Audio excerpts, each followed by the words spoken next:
নমস্কাৰ সকলোকে। অসমৰ সাংস্কৃতিক জগতখনৰ বাবে আহি পৰিছে এক দুখৰ খবৰ। জনপ্ৰিয় শিল্পীগৰাকী আৰু আমাৰ মাজত নাই।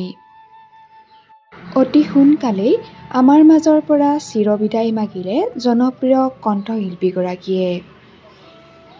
অতিকৈ দুখজনক খবৰ।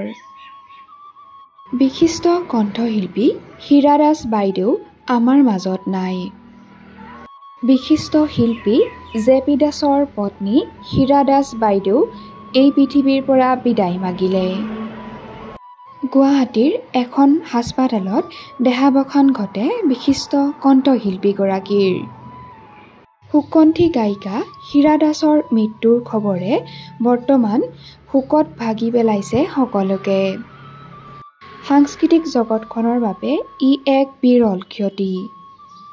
নিঃসংগ হ'ল জনপ্ৰিয় শিল্পী, গীতিকাৰ, সংগীত পৰিচালক জে.পি. দাস। অসমৰ সাংস্কৃতিক জগতৰ বাবে বহু অৱদান আগবঢ়ালে সুকণ্ঠী গায়িকা হীৰা দাস বাইদেৱে।